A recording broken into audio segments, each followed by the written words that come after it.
You alright? Welcome to another Northern Lad Reviews video. Today I'm going to be looking at a film that I loved as a child to see if that film still holds up today now I'm an adult. Well, just barely anyway. But you're so old.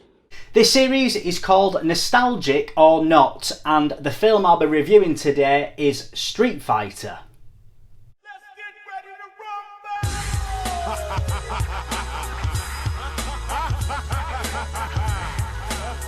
So you wanna fight me? Street Fighter the movie was released in 1994 and was based on the video game Street Fighter 2.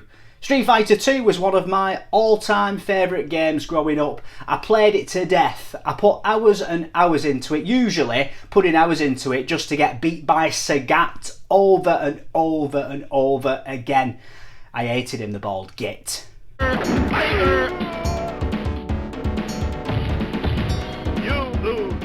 I remember it as clear as day the first time I saw this film. I went shopping with my dad to Woolworths and I got a bit of pick and mix, because if you went to Woolworths back then in the 90s, you had to go to the pick and mix, got some of them big snakes, smashed a few of them in, and then I went over to the video section to have a little browse, see what was out at the time, and it just caught my eye. I saw it, Street Fighter, you know, that logo with the things pointing out of it, and I thought, surely not. Surely it can't be Street Fighter film based on the game. So I picked the video up and I saw the box art. So I'll talk you through my thoughts as a kid when I saw the box art from the video Street Fighter the movie. We had the bottom characters, so at the bottom I could see, you know, Ryu, and I could see Vega, and Bison, you know, was prominent on the front of the video cover. And then on the big screen in the background you see Claude Van Damme's face. As a kid I picked it up and I couldn't really tell who he was as a character. I didn't know what character he was playing. And to me, I think this really shows one of the biggest issues that I have with this film. So to go in a little bit more detail, the film's budget when it was made was $35 million. And $8 million of that 35 went to Claude Van Damme to hire him. Now, he was one of the biggest action stars at the time, so I totally understand why a studio might want to hire him for a film like this. However, I think it really highlights the lack of confidence that the studio had in a video game film. At the time, we'd only had the Super Mario Brothers film, which was dreadful if you've seen it. But it was dreadful for a lot of reasons, and it wasn't because of it being a video game movie, it was because it was shit. Nonetheless, it scared the studios and scared filmmakers from making video game movies. And so when they were making this film, I understand the reasoning behind them hiring Claude Van Damme to, you know, be a lead of the film. But it really is quite jarring, because when you're watching the film, Claude Van Damme is playing Colonel Guile. Now, in the games, Guile is a real character. He's an American army man. He has the American flag tattooed on his arm. He's got weird hair. And then you look at Claude Van Damme, and he is the muscles from Brussels. He's a Belgian guy. He can't speak very good English. He's definitely not what you'd expect the American character to be. I mean, how did he even become a colonel in the American army? He's clearly not American. I mean, just listen to him here speaking. Listen to this clip of his monologue when he's trying to G up the soldiers. Well, I'm not going home. I'm gonna get on my boat and I'm going upriver and I'm going to kick that son of a bitch Bison's ass so hard that the next Bison wannabe is gonna feel it. What's he even saying? I'll tell you what though, he's built like a brick shithouse. I mean, look at this picture of his arms. I mean, who even has arms like that?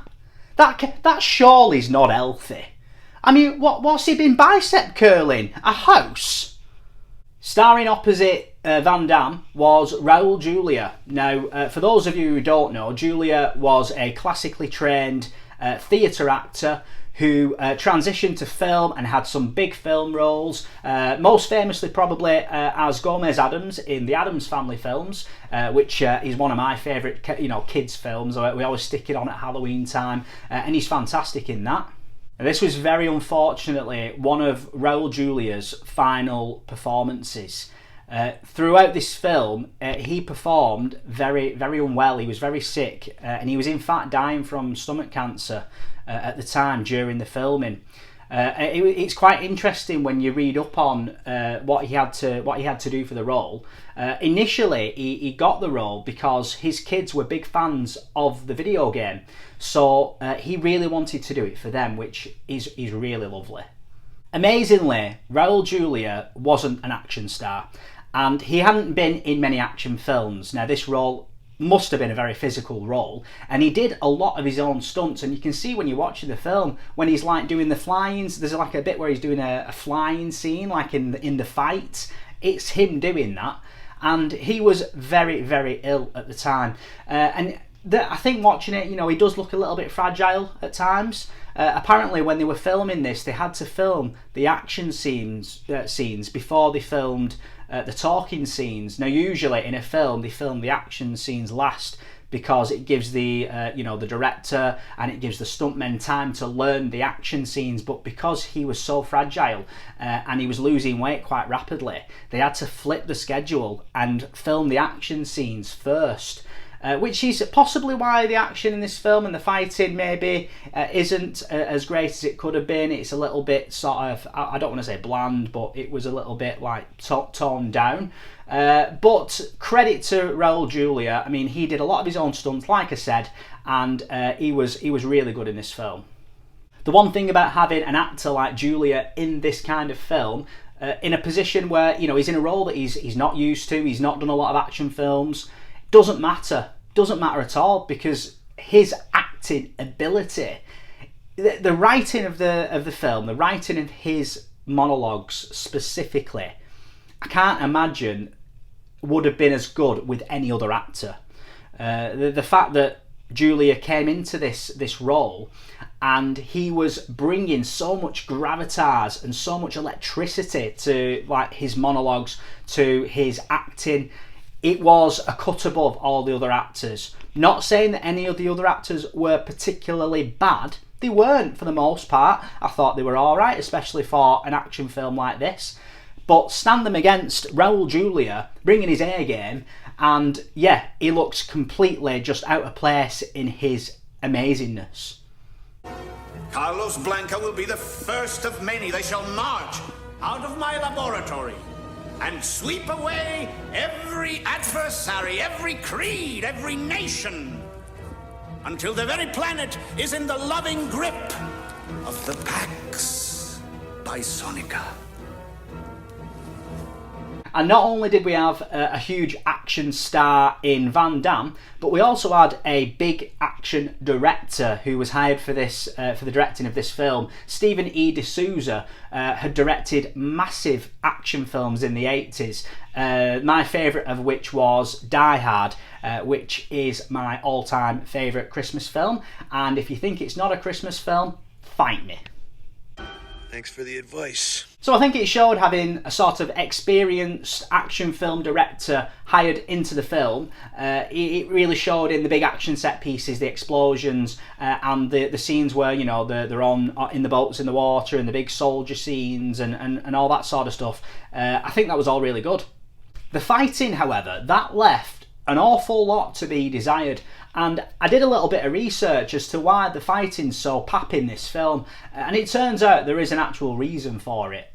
You see, when they were making this film, what they wanted was the film to actually be an age rating of PG-13, or it'd be a 12 if you live in England.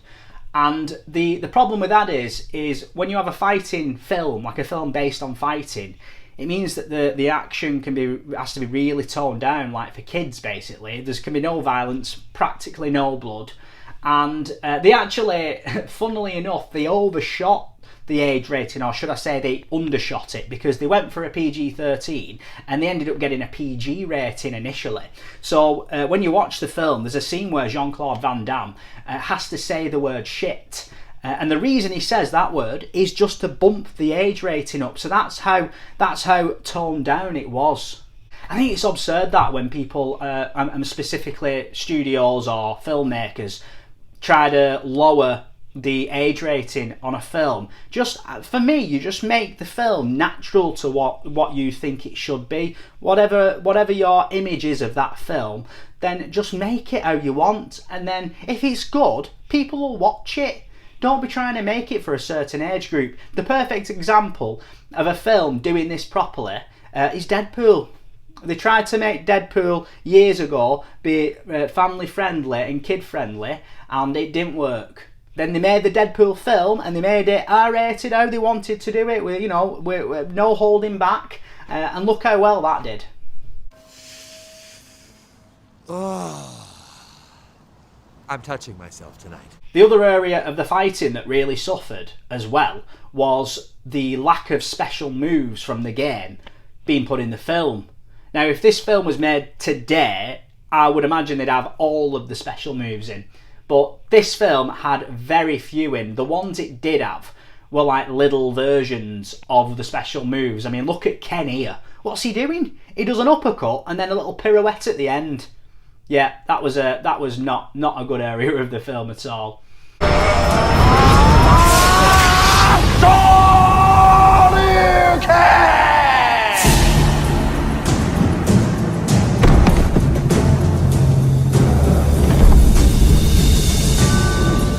Now for my biggest issues. The things that really ticked me off watching this were the characters and the story.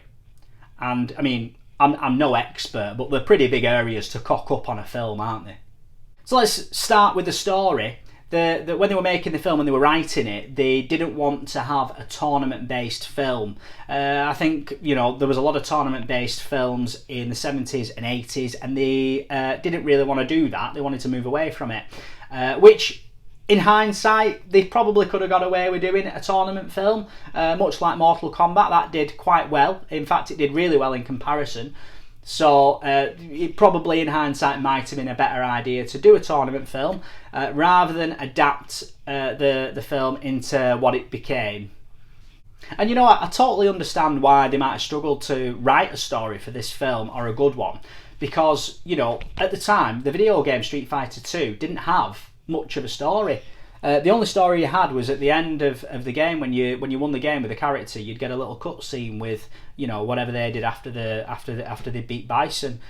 Whereas in this film, they had to sort of fill in a lot of the gaps. So I understand that must have been a little bit more difficult. But then I'm probably just being too easy on them, because what we actually ended up with was more of a war film, or maybe a bit of a rescue film. And for me, that's not really Street Fighter. So the general premise is M. Bison has captured some hostages. He's holding them ransom for $20 billion, and the AN, which is the equivalent of what the UN is in real life, have put an army together, led by Jean-Claude Van Damme, to rescue the hostages.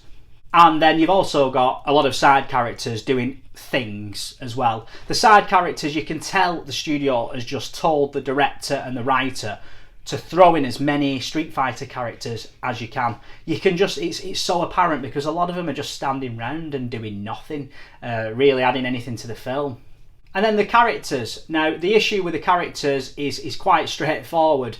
They've really veered off away from the characters of the game. So they've got the characters from the game there, but they're not the same characters. I mean, let's look at Ryu and Ken to start with. For the first thing, they balls up Ryu's name. They keep calling him Ryu. Now, apparently this is because the actor who played Ken couldn't pronounce the name Ryu. I don't know how true that is, but you'd get the name right, wouldn't you? That's his name. He's the main character in the game. And then that's the other issue. The main characters of the game, Ryu and Ken, are side characters in the film. and not just side characters, but they're not the same people as what they are in the game. In the game, Ryu is stoic, he's honourable, he's all about fighting and improving himself, sort of like a quieter, darker version of Goku. But in the film, both Ryu and Ken are, just reduced to being arms dealers, just petty arm dealers, selling guns to Sagat. And I just thought, what's that all about? They didn't even have Ryu's red headband. I mean, when you're characterising, when you're putting, like, from paper to the big screen, your characters, whose idea was it to not give him the red headband? I know it's a small thing, but it's quite iconic, that. So, it's not hard, just give him a red headband. Ultimately, when I watched this as a kid, growing up, I knew that this was a misfire, and I knew that this wasn't the Street Fighter film that I would have made based on the game, because there's just so many things that are wrong when you compare it to the game itself. Especially when you compare the live action film to the 1996 animated movie, which, when you compare it to the video game and you compare it to the live action version, it is just miles above this one. The story, the characters, it's all true to the game. Granted, they had a little bit more time on this one, so maybe the storylines were a little bit more fleshed out in the games, but it's no excuse. They still did it, and they did it a lot better. Street Fighter the movie almost falls into a sort of guilty pleasure, so bad it's good category.